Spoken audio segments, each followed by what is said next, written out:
De que forma a constipação prejudica você a controlar os sintomas da autoimune?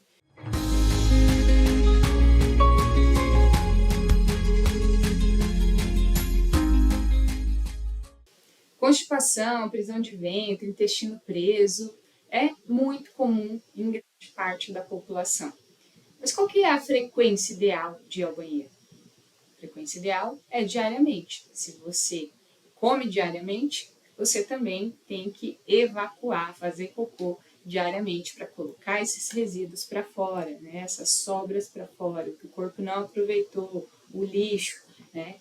E o número de evacuações é entre 1 a 3 vezes, né? Então depende de quanto você come, a quantidade de comida de fato vai influenciar nesse sentido, tá? O problema é que quanto mais constipado você for, você fica ali reabsorvendo toxinas que já deveriam ter sido eliminadas. Então você não coloca para fora e você fica reabsorvendo essas toxinas, né?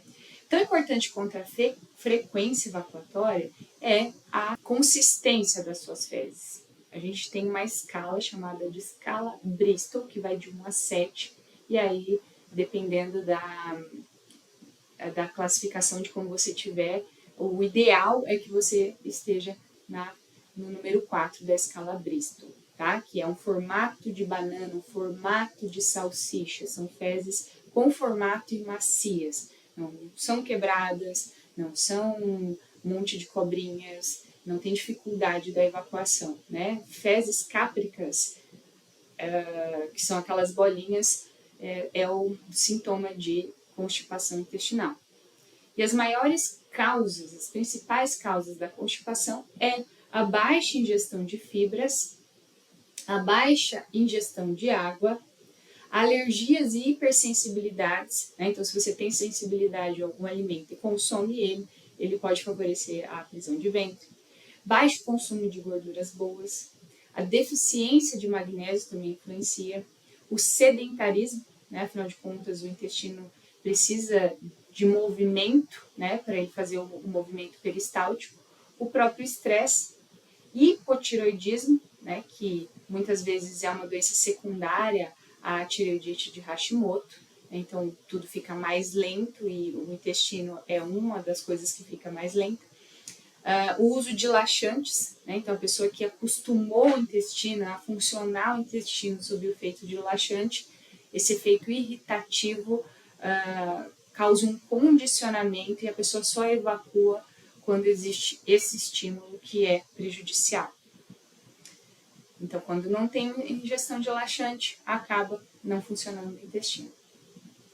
Mas o que eu faço, Thales? O que eu preciso observar? O que eu estou fazendo de errado? Que estratégias eu posso utilizar para melhorar a minha evacuação? Vou fazer aqui um checklist, você vai, né, depois confirmando se você está seguindo todos esses passos, afinal de contas, isso o funcionamento intestinal é fundamental para o seu controle autoimune. Primeiro, está se hidratando corretamente? Qual é a quantidade de água ideal? De 35 a 50 ml por quilo de peso. Então, multiplica aí 35 pelo seu peso, esse é o mínimo de água que você deveria tomar todos os dias. Então, quando você está desidratado, o seu corpo reabsorve a água das fezes, levando à constipação intestinal. O segundo é a ingestão de fibras. Todo mundo sabe que tem que comer fibra, mas você está realmente comendo fibra de forma contínua, todos os dias? A indicação é que você ingira 600 gramas de vegetais todos os dias. Vegetais, frutas, legumes, isso são a principal fonte de fibras. Isso você vai conseguir ingerindo de 3 a 5 frutas todos os dias e comendo ali meio prato de salada no almoço, meio prato de salada no jantar, pelo menos, tá? A mastigação, né? Tá mastigando bem o alimento, ele não tá chegando aqui no seu estômago com pedaços que não deveriam chegar? Importante corrigir isso também. Atividade física, importante, 30 minutos de exercício físico todos os dias. Também esse movimento de peristaltismo, de expulsão de fezes, o exercício é fundamental para isso. Outra estratégia é, você está consumindo chás, shots ácidos ou amargos? Esses sabores amargos e ácidos, eles estimulam a contração da vesícula biliar e também o peristaltismo intestinal. Então você pode estar tomando shots de limão antes das refeições, estar usando um chá de boldo, chá de carqueja, comendo uma salada de rúcula, vegetais amargos, também é uma estratégia para você. Reduzir o consumo de proteínas animais, né? Quando você come muita carne, muito ovo, você tem uma tendência a ter mais um tipo de bactéria chamada protobactérias, que produz gás metano e responsável pela inibição dos movimentos peristálticos, que é esse movimento de expulsão das fezes.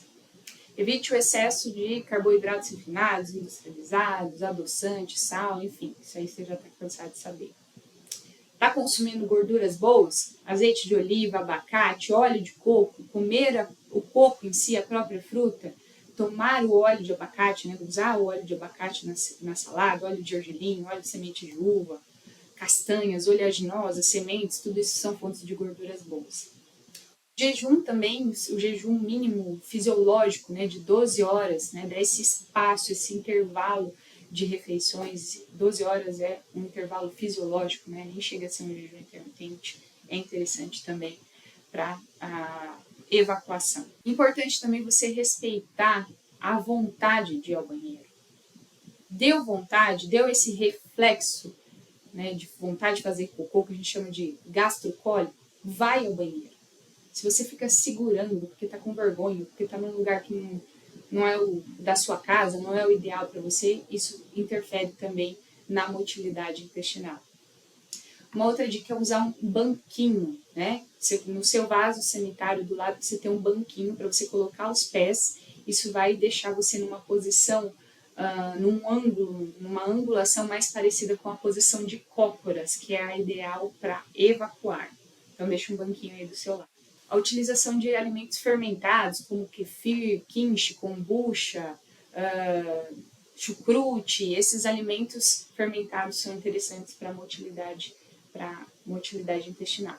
Suplementação de magnésio, então prestar atenção se você está consumindo fontes de magnésio, que são os vegetais verde escuro, brócolis, couve, né, tudo que tem essa cor verde escura é fonte de magnésio. Também investigar hipersensibilidades alimentares, né, as principais, né, que a gente tem mais chance de ter dificuldade de lidar com os alimentos são o glúten e os laticínios. Né? Então, se você às vezes não retirou ou está consumindo esses alimentos, ele pode influenciar na sua constipação. E o problema também quando a gente fala de laticínios, de glúten, é que eles têm uma ação opioide. Então, quando eles são digeridos, eles formam, no caso do glúten, a gluteomorfina e no caso do leite, a casomorfina, que são substâncias opioides e que vão interferir no de peristaltismo intestinal, na redução do peristaltismo. Então, agora que você já me ouviu falar aí mais de 15 situações que podem estar interferindo na sua evacuação, faz o checklist aí e bora corrigir os aspectos para silenciar a sua opinião. Saúde plena!